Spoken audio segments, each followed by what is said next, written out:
Anem a analitzar ràpidament com es configuren les col·leccions i els col·leccionables. Per accedir a aquesta pantalla haurem d'anar a Recompenses, Col·leccions. Un cop la carreguem, ens disposarem de diverses opcions per a o bé crear noves col·leccions o bé per a importar col·leccions creades per altres companys i companyes docents que ja les han creat prèviament i que podrem importar a la nostra classe i bé editar-les segons els nostres gustos o bé utilitzar-les directament tal qual. Aquí veieu que jo ja tinc creada una col·lecció que és d'animals i anem a crear una nova que en el meu cas la faré sobre personatges.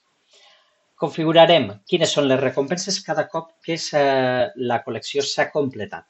Si tenim col·leccions molt complicades, convé incrementar aquests valors i si tenim col·leccions que són fàcils d'aconseguir, doncs reduir-los. Haurem de jugar amb aquests dos valors, el d'experiència i el d'or, per ajustar el nostre joc i que no desequilibrar-lo en excés. Per exemple, aquí ens proposa 100 d'experiència i 1.000 d'or com a recompensa per aconseguir-la.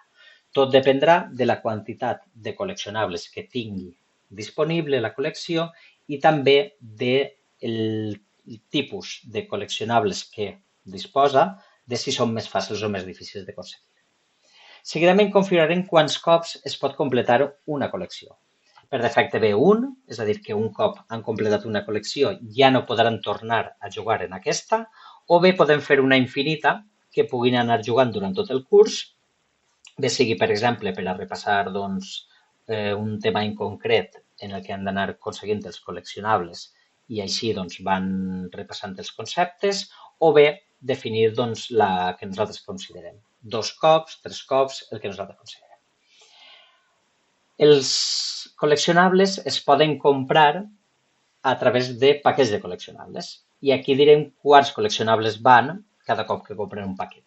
Per defecte està posat 3, però podem decidir que el preu de cada paquet, per exemple, ara està configurat com a 200, doncs poden comprar només un col·leccionable, 2, 5, el que sigui. Deixarem els valors per defecte, és a dir, que per cada 200 monedes d'or aconseguiran 3 col·leccionables que seran totalment aleatoris i que podran tenir repetits. De manera que si tenen mala sort, poden tenir d'un mateix col·leccionable 10 unitats i tenir d'un altre que no el tenen i per tant no poden completar la col·lecció. Creem la col·lecció, aquí la tenim disponible i si anem aquí a la part dreta veurem un resum de la configuració de la col·lecció. Per exemple, aquesta tenim al principi les recompenses, sols es pot fer un cop, els packs són de 3 i costen 200 d'or, que són el que hem configurat fa un moment. Podem compartir-la si ja l'hem acabat i ens ha agradat, podem modificar-la, eliminar-la o deshabilitar-la per a que no la tinguin disponible en la secció d'alumnat.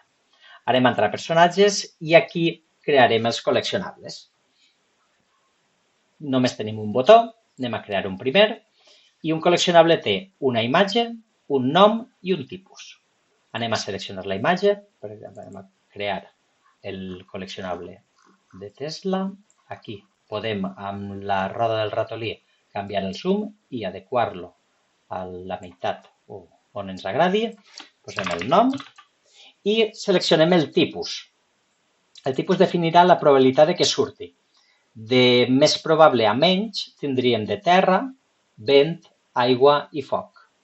En una col·lecció ens interessa tenir bastants elements de terra i a mesura que va ser més complicat d'obtenir, doncs un número més baix.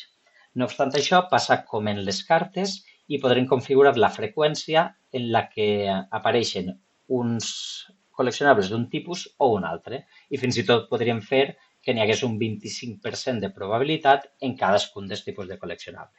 Però per defecte els de terra són més fàcils i els de foc serien els més complicats.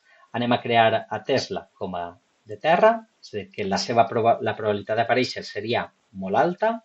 Creem un altre, agafem la imatge,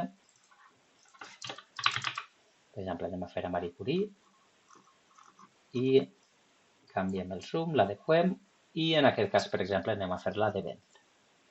Podem veure que canvia la icona per a mostrar quin tipus és i per últim anem a crear l'últim vegada que anem a fer, per exemple, que sigui de foc. Podria ser d'aigua, anem a fer que sigui de foc. I així aniríem completant el que seria la nostra col·lecció i si l'habilitem per a que estigui disponible per a completar, el nostre alumnat podrà anar jugant a obtenir aquestes recompenses.